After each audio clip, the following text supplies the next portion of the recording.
சமந்தா கிட்ட இருந்தே கிஸ் வாங்கிட்டாருப்பா இவரு. நீ தாண்டா என் செல்லம், நீ தாண்டா என் பட்டுக்குட்டின்னு சமந்தா இப்போ பூனை குட்டிய கொஞ்சிட்டு இருக்காங்க.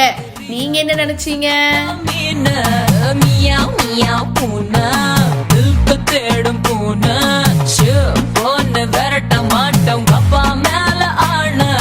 சமந்தா ஒரு பக்கம் சோஷியல் மீடியால இப்பெல்லாம் வந்து பயங்கர ஆக்டிவா இருக்காங்க. டே டு டே லைஃப்ல அவங்க என்னெல்லாம் பண்றாங்க அப்படின்னு சொல்லிட்டு நிறைய போஸ்ட்லாம் வந்து நம்ம பார்க்க முடியுது.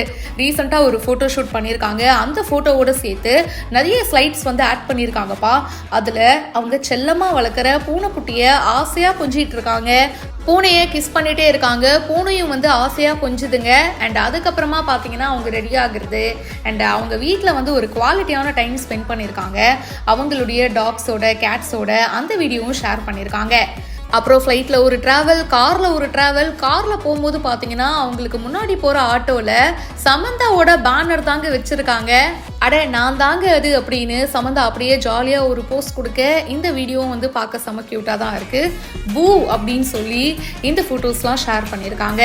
ரீசெண்டாக தான் சமந்தா அவங்களுடைய பர்த்டேவை செலிப்ரேட் பண்ணாங்க. ஏத்தன்ஸ்லாம் போனாங்க வெக்கேஷனுக்கு. அந்த ஃபோட்டோஸ் கூட நம்ம பார்த்துருப்போம். சாம் இப்போ கொஞ்சம் பிரேக்கில் இருக்காங்க அப்படின்னு கேள்விப்பட்டோம். இப்போ சிட்டாடல் ஹனி பனி வந்து சீரீஸ் முடிச்சிருக்காங்க. கூடிய சீக்கிரமா அது வரப்போகுது. மேலும் பல செய்திகள் பிஹைண்ட் வுட்ஸ்ல வந்துட்டே இருக்கு. இப்பவே ஃபாலோ பண்ணுங்க.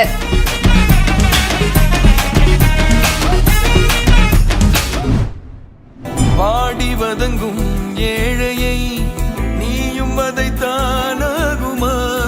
கோடி விளக்கை ஏற்றி நீ ஊதியடைத்தால் நியாயமா? தந்தையை இழந்து மனநலம் பாதிக்கப்பட்டு சுற்றி திரிந்த இளைஞர்.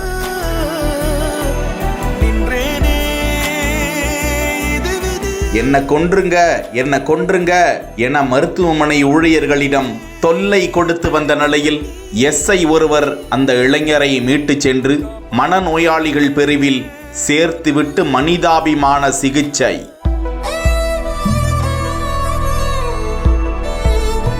சிவகங்கை மாவட்டம் இளையான்குடியை அடுத்துள்ள சாலை கிராமம் வடக்கு வலசை பகுதியை சேர்ந்த ராமு என்பவரது மகன் சுரேஷ்.